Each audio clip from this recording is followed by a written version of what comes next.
and to the republic for which it stands, one nation, under God, indivisible, with liberty and justice for all. But I won't back down. No, I won't back down. You can stand me up. Everybody, this is Jon Marietta, and Nick just, we were caught off guard there. I am the Hillbilly. Today's show is being brought to you by Monarch Windows and Doors, Fayette Structures, Solid Foundation Ministries, Highline Motorsports, Country Motor Sales, The Ink Spot, New Life Free Methodist Church, Hillbilly Jon Radio, LLC, Patriot.online, Mauser's Tire Center, and believe me, I was just there today. I had a leaky tire, and I'll tell you what, 5 minutes, and I was in and out the door. Them guys out there, go out and see them. It's one of Fayette County's hidden things. They tires and fixing tires. That's their business. Fayette County Storage and U-Haul, Pine Creek Structures, Monarch, Monk's Auto Repair, Body and Repair, and Bird Farms has got pumpkins. Go to Bird Farms. And where's that at, Melanie? She is at, let me think, 43 Shady Side Road, and that's Uniontown. It's out near the high school. And you can pick as many. They're $5 each, any size, and she's got some beautiful pumpkins out there this year. So if you want a pumpkin for your porch, or you want to feed it to the deer, whatever. Feed it to the deer, or if you want to make some pumpkin pies, I guess you could go out and get them. I don't know if, usually she used to have Gerardelle to make pumpkin pies, and they are the green ones, more meaty. Yeah. You could use these, but I don't know if it would be as good. It's a lot of work. She's been doing pumpkins for probably 25, 30 years. And I have Melanie Llewellyn with me today. Yes. I'll tell you what, I'm going to let Melanie start with, do you have that verse? I have a scripture, yeah. You know, my church supports 3 different orphanages. We have 2 in Africa and 1 in Pakistan. And total, there's probably 250 children that are supported by our missions. And the Bible has 27 different verses about supporting the orphan. And in Exodus 22, 23, it says, this is God speaking, ye shall not afflict any widow or fatherless child. If thou afflict them in any way, and they cry at all to me, I will surely hear their cry. So God's warning you. If you don't, you need to do for the fatherless, the widow, the people that need help, John. And I have to read this one too, because this is one of my daughter's favorite verses. It's James 1:27. Religion is religion that is pure and undefiled before God the Father is this: to visit orphans and widows in their affliction, and to keep oneself unsustained from the world. And what a lot of people say that means is that visiting orphans and widows means more than just giving food to people, but also taking care of them and providing for them. Others say that the verse can change people's perspective, worldviews, and hopes and dreams. And I really think that's... yeah, and it's to give justice to them, too. Absolutely. It's to, absolutely. Yeah. I was going to do that one, too, but then I just did the one I did. So anyways, we got a lot of things going on inside the country. I mean, we got an election with the counterfeit candidate, and now he named himself the knucklehead. He did that. Nobody said that. That wasn't the hillbilly. The hillbilly named her the counterfeit candidate, and believe me, she knows who the hillbilly is right now. And we're going to call. He named himself the knucklehead. So we got to think about all these things that's going on, and we know that the purpose of them getting into office is to keep this war in the Ukraine going, and we want to. And if we can get Donald Trump in there, hopefully we can settle this all in about 30 seconds. You know, it's all to support life. This election is a spiritual war. It's a spiritual battle between good and evil, and this election we must vote on the side of life. So, but with all that, I have a really special guest, somebody that's become a friend of mine. Over the phone and through some other things, and he's down in Alabama right now. Are you with me, Tom? I am right here. Okay, so Tom Benz is one one of the people that when this before this even started in the Ukraine, right, Tom? That's right. You were going over there, and you were trying to help out orphans and trying to help out promote the gospel wherever you can. Do I have that correct? I've been working with Ukrainian orphans for almost 30 years now. Okay, so I want you to go ahead and tell your story, and we'll get started. And what Plan B is here, or I don't know, maybe you're on Plan W by now. I don't know, but anyways, I mean, I know you're moving forward with all this, and this is an important thing that people I don't think understand. So go ahead, Tom. I'm going to let you go. Tell us about yourself and about what you're doing. Well, as you know, I was a regional director with the International Bible Society back in the 90s after the collapse of the Soviet Union.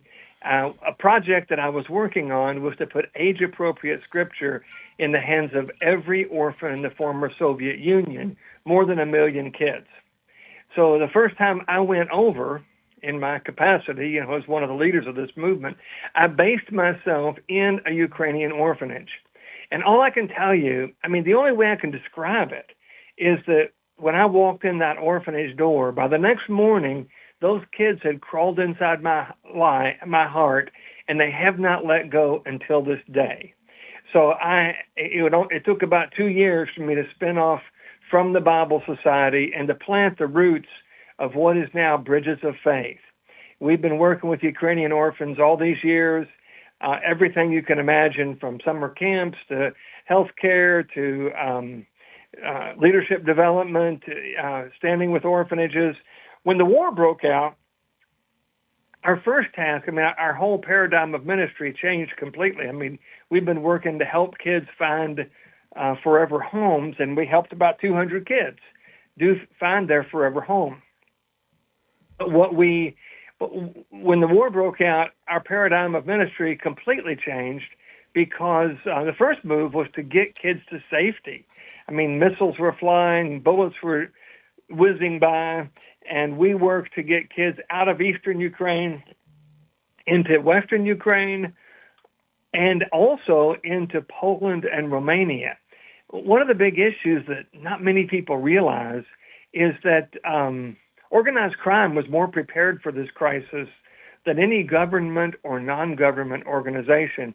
They were lined up on the borders gathering up people in human trafficking. Oh, wow. And so the response of the Ukrainian government was to clamp down on everything that involved kids. I mean, our programs where we brought kids here to the U.S., they were stopped. International adoptions were frozen. We still have adoptions that were frozen at that time. And so after the initial stages of getting kids out, which I can tell you was traumatic for everyone. I mean, some of the kids speak a little English, and one child, 13-year-old girl, she called every evening, her time, just to say, Mr. Tom, can you come get me? Oh. Well, I'm in Alabama, and she's, missiles are flying overhead in her neck of the woods. So the way she kept her little active, very active 13-year-old mind occupied was to count the number of times the air raid sirens went off each day, and she would report that at night. I can tell you my phone rang all hours of the day and night with orphan kids saying, Mr. Tom, can you come get me? I'm afraid. Oh, wow. And so that, of course, motivated us to keep getting kids to safety. And then once we got past that initial crisis, then we drilled down to help more specific situations. We opened an orphanage in Romania to care for Ukrainian kids.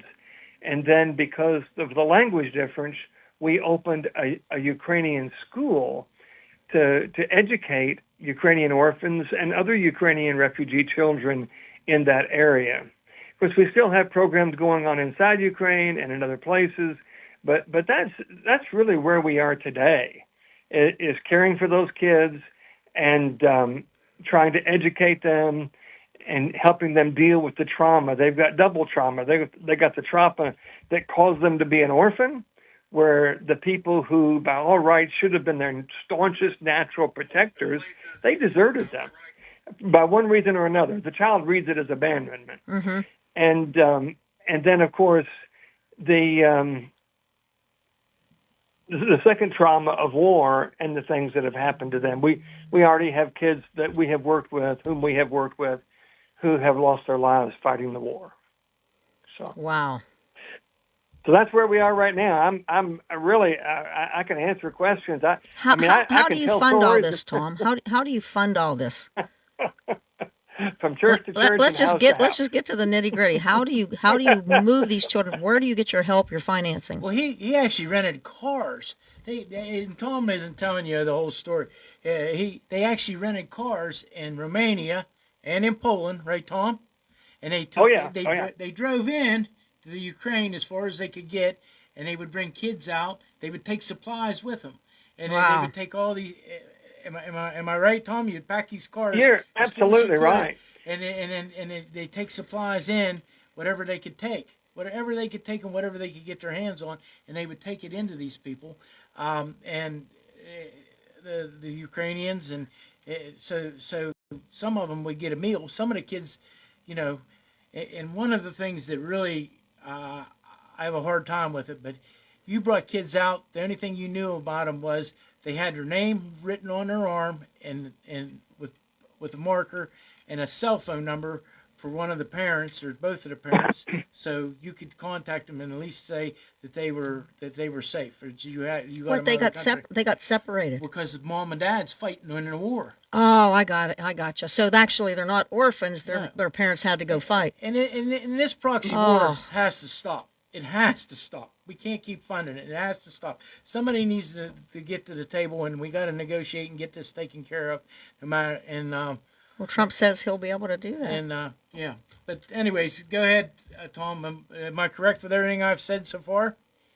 Oh yeah, overwhelmingly the kids that we've worked with are kids who were in government orphanages, but there are also those situations just exactly as you described. I mean, this is a tragic, horrible situation, and one of the names you may remember from earlier on is the city of Bucha near Kiev. It's the place where after the Russians occupied it early on, but then were driven back. And in this city of Bucha, that's where they committed some of the worst atrocities that on record to this date. And our friends, the pastors of an evangelical church there, they occupied their church, they occupied their home, they put artillery systems in the yard of the church, and the church people had to serve them. And you can only imagine what that means. So, in fact, when the Russians left, we went in and said, Bridges of Faith people went in and said, look, we've got a place for you in Romania. And when I say them, I mean they had 4 biological kids and 18 foster kids. Says, we will take you all to Romania. We'll take care of you 6 months, a year, whatever it takes, so you can get healed up from this horrible situation. And you know what their answer was? What's that? No. We want to stay because if we leave, then a big chunk of the Christian witness leaves the people of Bucha when they need it the most. They stayed.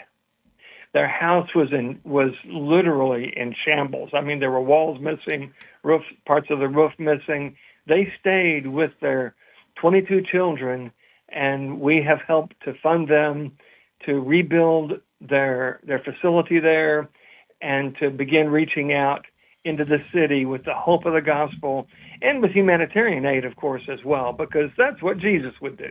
Amen. So we have to. So you're self-funding this. You have churches that you contact and you tell them what you need or ask them for donations, I guess. We have a number of church partnerships, but honestly, most of the support we get is from individuals who just see the need and they respond. Sitting here listening to you, Tom, orphanages are horrible in the sense that these children have lost their parents. But dear God, what you're talking about is even more catastrophic for these babies because now they don't have the parents, like you said, and now they're in a situation of a war zone. Oh, my. It's horrific. Well, the thing. I mean, one of my guys, we actually didn't connect till after the war started, but in a tragedy, in a calamitous situation, you develop relationships really quickly with people of like mind. Right. So that one of these guys, he would load up his car with gasoline because you couldn't depend on getting gasoline inside Ukraine. So he would fill his tank, but then fill his trunk and his back seat with containers of gasoline so he could go in, rescue however many children there were or would fit in his car, and drive back out. He was driving a bomb. Yeah. I mean, loaded with gasoline like that.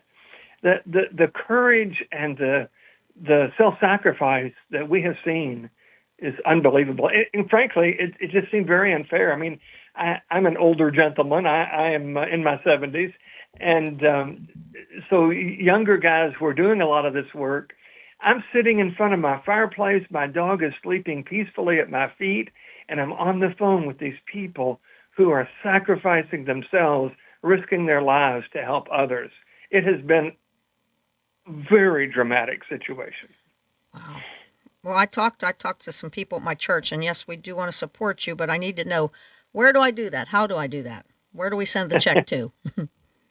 Yeah, of course, remember this is we do have a website. We don't keep it up much. Our Facebook page is the best place to see what we're doing, and that's you just simply look up on your Facebook app Bridges of Faith, and we will come up. If you type in your browser facebook.com/Bridges of Faith, there we are. Okay. But our and you can give electronically. Checks can be mailed. Physical checks can be mailed to Bridges of Faith at 174 County Road 383, and that's in Billingsley, Alabama. Billingsley, Alabama 36006. And of course, if someone, that's a lot to have written down, if you just take my phone number, it's 334-221-0385. I can tell you, we you never know what, close. Tom, you talk just like me. Someone tell you. I want to tell you. It's 174 something 383 Billingsley, Alabama 36006. What comes after 174? County Road. That's all. County Road 383. Yeah, I'm getting some of my own medicine because I usually talk fast too. And what was your phone number again? 334-221-0385. Okay, so not only are you doing this, Tom, let's the newest project what you're doing. Yeah, this is so exciting. Thank you for bringing it up. Ukraine was part of the Soviet Union, so they were officially atheists. So they never had a chaplaincy in their army. Well, with the advent of this war, now there is a chaplaincy. So there are about 2,500 chaplains. The groups, we work with about half of those people. And those guys will go down to within a few kilometers of the front line, set up a field kitchen, serve hot meals, bring toiletry items, hygiene kinds of things, socks, and they will share an evening with those guys, music. Of course, they'll share the gospel, but they have to build relationship to do that. So however they can build relationship together, they do it. They eat together. They have some recreation together, and we share the gospel. One of the things they have not had is an appropriate New Testament to give to those guys who receive Christ. And there are many. Because you can imagine this is the time that you want, there are no atheists in foxholes. So This is the time that people are coming to Christ.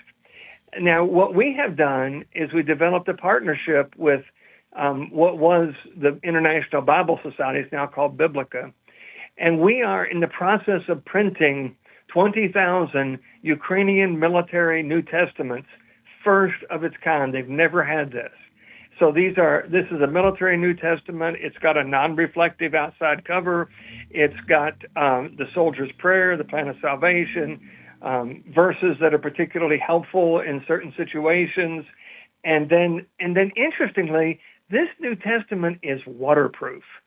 So if you're a soldier in the field, you're apt to get wet from the rain. You might have to cross through a creek or a river. These Bibles come out of the water just as well as they went in. It's a plasticky kind of paper and a vinyl cover, and we are producing those right now. I can't tell you how excited I am about it. To get these New Testaments printed and to get them shipped, we're looking, and to get them in the hands of these guys, we're talking about $3.50 a New Testament. Okay. And it's just, I can't think of a better ministry. We are making history right now to put this Ukrainian military New Testament in the hands of chaplains and then in the hands of soldiers. Well, did you ever watch What the an movie incredible Hacksaw thing. Ridge? Did you ever? Yeah. Where Yes. the guy that the story's written about, he wanted his Bible. He thought he lost it. He wanted his Bible. Yep. I'd forgotten about that. Thank you so much for remembering. Yeah, what was his name? I forget it. What was his name, John? I have to think about it for a second, but yeah. But anyways, But wasn't that a Mel Gibson movie? Oh, yeah, Mel Gibson did that. I saw Mel Gibson being interviewed about that movie, I know people's probably sitting there screaming what the name is. I just can't hear them. Yeah. But That's right. amazing story. And the man had so much faith. He did. They wouldn't. He did. They didn't. They wouldn't go back up. They wouldn't go back up the cliff until Desmond Doss. Yeah, Desmond Doss. That's it. That's it. Yeah. And Yeah. they wouldn't go back up. They wouldn't go back up until he was ready to go up, He had to pray. and he had to pray. And the colonel said that. Asked the lieutenant what we're waiting on, and he says we're waiting on Doss, sir. So, but I think it was 76 men he saved that night. Well, that's what I heard. Mel Gibson says what they said was they thought it was over 100. He said, no, it was like 70 some. So they just said 70, Yeah. to be correct. But it could have been more than 70. But dear God, the strength that man got from just thriving off the Lord and getting faith from the Word of God. And that's amazing that you're doing this for these Ukrainian soldiers. It's amazing. Well, they're just young men, and in many cases, they're just big boys. Exactly. They need to be at home with their mothers. I agree. Yep. Well, they should be. 18-year-old, 19-year-old, or younger than that, maybe. Yeah. And some of them. Yeah, I mean, they can enlist younger. I mean, most of the draft, I think, is for guys in their 20s. But we had a boy who had come here to our place in Alabama, who actually met with God here. He said he'd always had a hunger for God, but he saw the love of God for the first time. He saw the love of God in the way our volunteers reached out to him and reached out to his group, cared for them, and showed them the love of God. And then, of course, he's one of the ones who has already lost his life there. Wow. You know what, Tom, you make it possible for us to reach other people that I could never reach. I praise God for you for that. Well, I'm so grateful. I know that one of the guys who's supported the work for many years, we had shared lunch together, had a great time, just sharing our hearts. And at the end of it, we were standing at his place of business in the parking lot, and he looked at me and says, Tom, I couldn't do what you do. And I said, you know what? I can't do what I do unless you do what you do. I'm so grateful for your support, for your prayers, for your financial support, for every way you stand with us. Yeah. And that's what I'm saying to you and the people listening to us today. We are just so grateful. Well, we all need to have the courage of David, no matter what we face. I mean, that's just the way I look at things. But we also need to have the audacity of Saul. So, I mean, that's what we have to do. But you think about it. Does God grant you wisdom, or does God grant you courage, or does He give you the ability to move forward in them two situations, no matter what it is? I mean, He might put you in a situation where, and I can tell you just from the last year and some months, things that I've had to deal with, I tell you what, I thank God for giving me the strength to do what we have to do. And when you called me, or I called you, and you told me about this, I was actually supposed to be in Harrisburg or 3 hours ago, but I'll get there by 8 o'clock tonight. Anyways, it's just that's just the way it is, and I knew right away that I had to have you right now because we need to get this taken care of. And you know what?